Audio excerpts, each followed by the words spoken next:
নমস্কার, আমি বর্ষা। আপনারা দেখছেন কলকাতা 24/7। হাইকোর্টে টেট মামলার রায় ঘোষণা। প্রশিক্ষিতরাই প্রাথমিকে নিয়োগের ক্ষেত্রে অগ্রাধিকার পাবে, জানালো হাইকোর্ট। দ্রুত নিয়োগের নির্দেশ রাজ্য সরকারকে। প্রশিক্ষিতরাই প্রাথমিক নিয়োগের ক্ষেত্রে অগ্রাধিকার পাবেন, বুধবার এমনই রায় দিল কলকাতা হাইকোর্ট। অপ্রশিক্ষিতদের নিয়োগে স্থগিতাদেশ চেয়ে দায়ের হয় মামলা। 23 লক্ষ পরীক্ষার্থীর ভাগ্য এই রায়ের ওপর নির্ভরশীল ছিল। প্রাথমিকে অপ্রশিক্ষিতদের নিয়োগের ব্যাপারে আরো 1 বছর সময় চেয়ে 2015 সালের 23শে মার্চ কেন্দ্রকে চিঠি লেখে রাজ্য।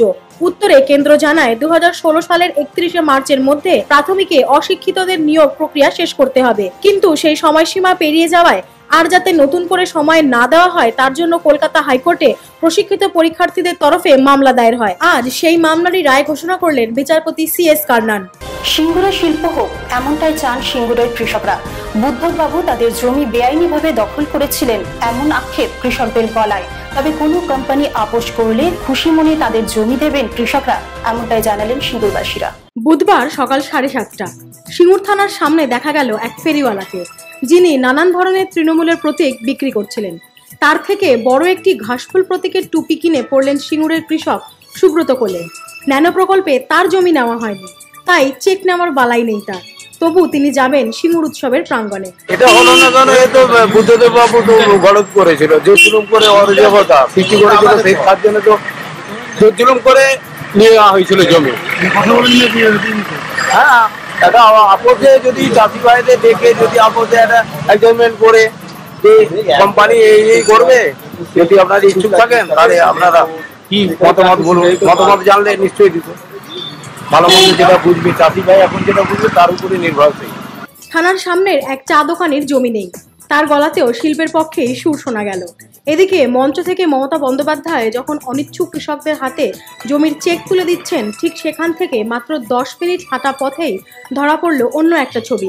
মাত্র একদিনের অনুষ্ঠানের জন্যই গজিয়ে উঠেছে একাধিক দোকান। ফলে প্রশ্ন একটা থেকেই যাচ্ছে, একদিনের অনুষ্ঠানে যদি সিঙ্গুরের ছবিটা বদলে যায়, তাহলে টাটাদের 1 লাখি গাড়ি এখান থেকে সরে সানন্দায় না গেলে ছবিটা কেমন হতো?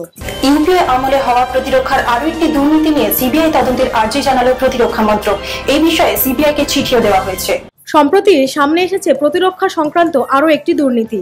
এই কেলেঙ্কারিও হয় ইউপিএ আমলেই।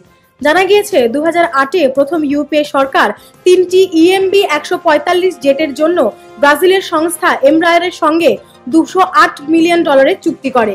কিন্তু এই চুক্তির জন্য এমব্রায়ার নাকি মোটা টাকা ঘুষ দেয় ইংল্যান্ডের এক প্রতিরক্ষা সংক্রান্ত দালালকে। ভারতীয় আইন অনুযায়ী প্রতিরক্ষায় এই ধরনের দালাল বা আইন বহির্ভূত এজেন্ট ব্যবহার করা নিষিদ্ধ। এই বিষয়ে এমব্রায়ারের কাছে ব্যাখ্যা চেয়েছে কেন্দ্রীয় প্রতিরক্ষা মন্ত্রক। 15 দিন সময় দেওয়া হয়েছে ওই সংস্থাকে। পুরো বিষয়টি খতিয়ে দেখবে প্রতিরক্ষা মন্ত্রক ও DRDO। 2520 কোটি টাকা DRDOর এই প্রকল্পে 3টি EMB 145 জেট ভারতীয় বায়ুসেনার হাতে আসার কথা। 2011-এ DRDOর হাতে আসে একটি বিমান, বাকি দুটি পরে আসার কথা ছিল। ভারতীয় বায়ুসেনার বিমানে আগুন, নিরাপদে রয়েছেন চালক। প্রাথমিক অনুমান, ইঞ্জিন থেকেই আগুন লাগে বিমানে। ভারতীয় বায়ুসেনা জাগুয়ার এয়ারক্রাফটে আগুন। জানা গিয়েছে হরিয়ানার আম্বালা এয়ারবেসে অবতরণের সময় আগুন লাগে। বিমান চালক নিরাপদে আছেন বলেই জানা গিয়েছে। বায়ুসেনা সূত্রে খবর, প্রতি রাতের মতো রুটিন ফ্লাইং মেশিনে বেরিয়েছিল প্লেনটি, আর তখনই অবতরণের সময় ঘটে আগুন লাগার ঘটনাটি। অনুমান করা হচ্ছে ইঞ্জিন থেকে লেগে থাকতে পারে আগুন। উপত্যকায় অশান্তি যখন চরম পর্যায়ে, তখন দক্ষিণ পশ্চিম কাশ্মীর জুড়ে আরো সেনা মোতায়েন করা হলো। অপারেশন কামডাউনের অংশ হিসেবে এই 4000 অতিরিক্ত সেনা মোতায়েন। কাশ্মীর জুড়ে পরিস্থিতি নিয়ন্ত্রণের বাইরে চলে যাচ্ছে। জঙ্গি ও তাদের সমর্থকদের ভিড় বাড়ছে বিভিন্ন জায়গায়। বিক্ষোভকারীদের বিক্ষোভের জেরে অগ্নিগর্ভ অবস্থা। তাই দ্রুত পরিস্থিতি নিয়ন্ত্রণে আনতে মোতায়েন করা হলো 4000 অতিরিক্ত বাহিনী। পুলওয়ামার করিমাবাদ এলাকা ফাঁকা করে তারা এগিয়েছে কুলগাঁওয়ের সোপিয়ানের দিকে। ঈদের জন্য অভিযান থামিয়েছে সেনা, কিন্তু উৎসব শেষ হলে আবার চলবে অভিযান। প্রয়োজনে আরো বেশি বাহিনী পাঠানো হতে পারে বলেও জানা গিয়েছে।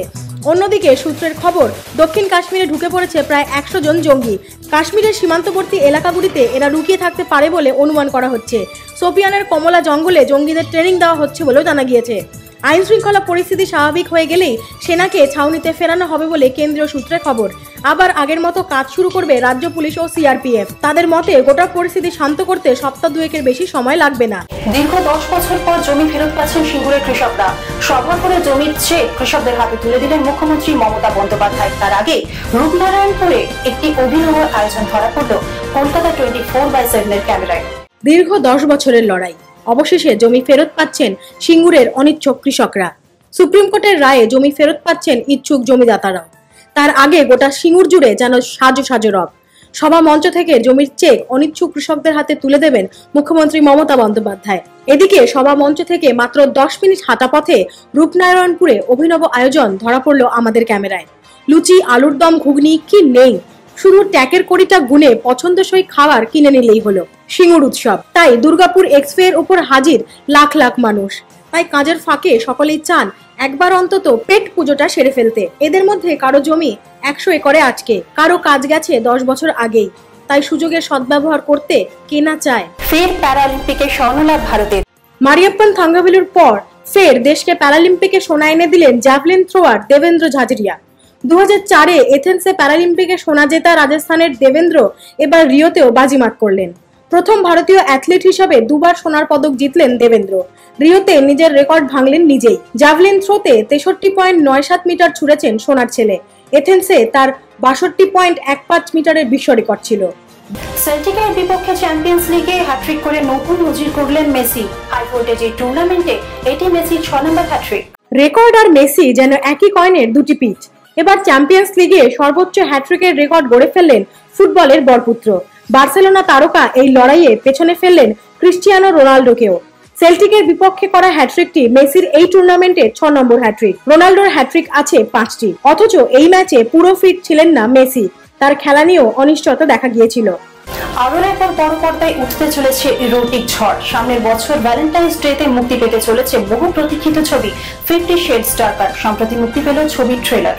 যৌনতা আর টুইস্টের মিশেলে সম্প্রতি মুক্তি পেয়েছে 50 শেডস ডার্কার ছবির ট্রেলার। তবে এবার শুধু যৌনতা নয়, সঙ্গে পরিচালক রেখেছেন কাহিনীর কিছু মোড়, যা উত্তেজনা বাড়াচ্ছে সিনেপ্রেমীদের মধ্যে। তবে দুঃখের বিষয়, বিদেশের মাটিতে ছবিটি মুক্তি পেলেও ভারতীয়রা পাবেন না এই ছবির স্বাদ। এর আগেও বিতর্কিত ও বহু আলোচিত 50 শেডস অফ গ্রে ছবিটি ভারতে ব্যান করে দেওয়া হয়েছিল। উল্লেখ্য, ইএল জেমসের ইরোটিকা 50 শেডস অফ গ্রে নিয়ে বিস্তর আলোচনা বিতর্ক হয়েছে। এবার সিরিজের দ্বিতীয় উপন্যাসকে ঘিরে যে আলোচনা হবে না তা বলা কঠিন। আগেরবারের মতো এবারেও এই নতুন সংস্করণে থাকছেন জেমি ডরম্যান ও ডাকোটা জনসন, পরিচালক স্যাম টেলর জনসন। দেখতে থাকুন আপনার খবর, আপনাদের খবর, কলকাতা 24/7।